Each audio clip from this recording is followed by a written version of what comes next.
Alrighty, mofos. It's time to have a heart-to-heart. Some of y'all be tripping, and it kind of pisses me off, and I ain't putting up with it no more. So, you guys gotta understand, I'm just a fucking regular dude. I have absolutely zero inside information. There's a dozen people on Twitter that all admitted to signing NDAs with MULN that are shouting from the rooftops MULN's about to squeeze as much as I am. So, I got none of what they got. I don't know anything that they know. And I guarantee they know some shit that they don't like to talk about. And I'm just giving you guys everything that I got. Everything that I see, every pattern that looks useful, I give it. If you go all the way back to my freaking March and April videos, the only time I've said anything was guaranteed money was my July 15th options. And I said, these are guaranteed. And then I almost said the April ones are guaranteed. And I was like, no, these are May ones. I think they're May expiration. I said, these May ones are guaranteed. I was like, actually, probably not guaranteed. But these July 15th, guaranteed. So, like, if you threw a bunch of money in July 15th and you end up losing money, like, I could see how you'd be pretty upset with me because I did guarantee those, like, 2 or 3 months ago. But, I'm, like, that's where all my money is. I have 100% of my money in July 8th expiration and July 15th expiration, and I'm feeling great about it. So, here's the thing. With that whole chart with AMC mirroring type thing, we're getting the bigger dip after the rip that was identical. AMC went up 65%, dropped 15%, and then mooned to 72. MULN went up 71% and is dropping more. Now it's down like 20%. And that just means the moon is going to be even bigger. And so it's all good news, and you all need to relax. If anybody comments to me and asks me, when are we going to squeeze? What do I think about tomorrow? What do I think about today during the live trading? Or some other bullcrap like that? I'm going to freaking block you instantly, and I'm never talking to you. I'm not here to talk to people. Don't freaking text my number that I put up there and say, hey, Godpill, what's up? I'm not here to fucking chat with you and get to fucking know you. Like, for real, if you got something to say, if you got a question that you think only I can answer, then fucking send it to me. But don't be hitting me up to fucking try to be my best friend. I don't need no friends. God damn. Seriously, people. I don't fucking know you. We're not going to become best friends over texting. That's fucking weird.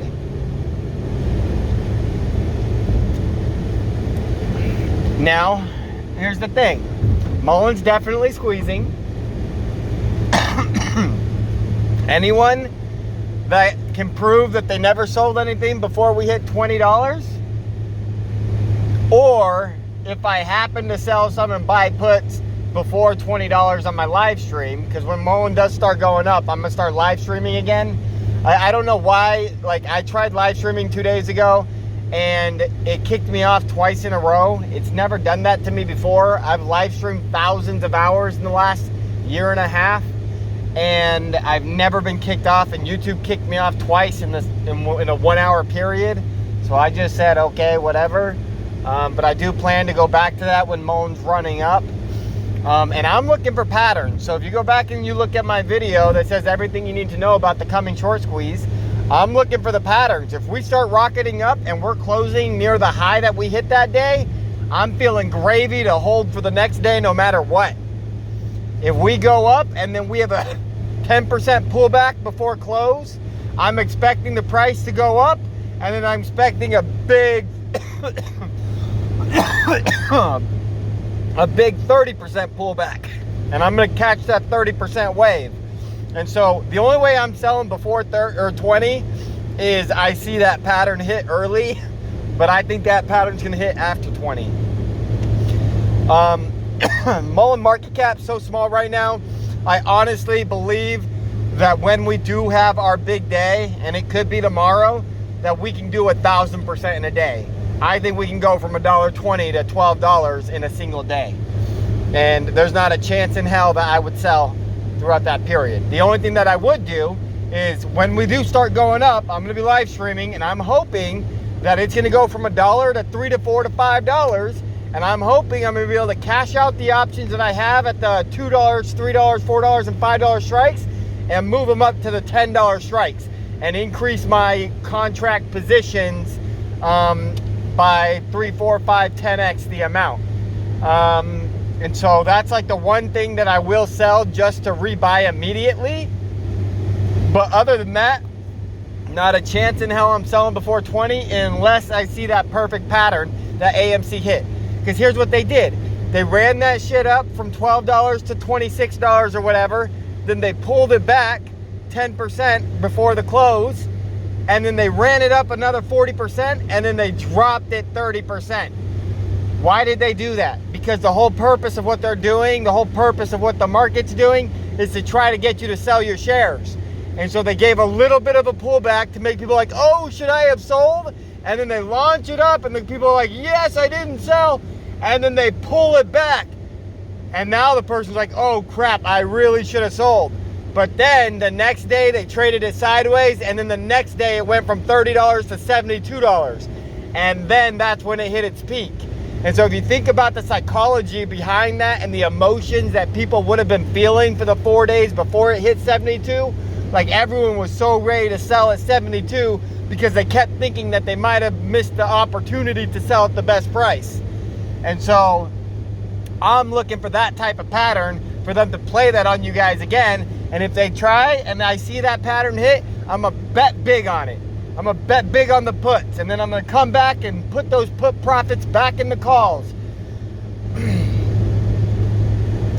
And then when I see, like, I think it's the top and I think we're gonna dip, I'm gonna bet big on the puts, and I'm gonna come in, I'm gonna load the boat on shares. And I'm gonna buy a crap ton of shares.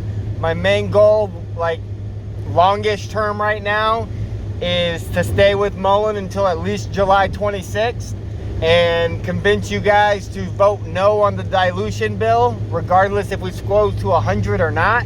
And if you guys vote no on the dilution bill, I'm gonna stick with MULN probably very long term. But if you guys don't, and you guys give them the dilution, I'm cashing everything out and I'm gone. And I'll never talk MULN again. Last thing that I'll say is, on Stock Twits, we got a retard talking about how I got a couple posts out there talking about a potential $1,000 per stock price on MULN. That is possible if we say no to dilution and we play the volatility with puts and calls and we put our profits into the stock. That's totally possible to hit $1,000 a share. Now, I'm not expecting it. I'm gonna take profits out way before it. So like that guy writing that big old fucking post on Stock Twits, he doesn't know shit about what I've said. He hasn't listened to none of my shit. And if he has, he would know that that $1,000 is irrelevant. I'm getting rich at 20. I don't need a fucking $1,000. But I'll take it to $1,000 to crush the fucking system, to MOAS this bitch and send this fucking S&P 500 to zero. I'm down for that. You better believe it. So fuck all you haters. Don't be fucking annoying and blowing up my phone. If you got a real fucking question and you think I can help you, fucking ask it. Don't fucking say hi to me and expect me to respond and then come with your question. Just fucking be direct and stop wasting my fucking time. I give you guys all my time, everything that I know, everything that I think, and all I ask is you show a little goddamn respect.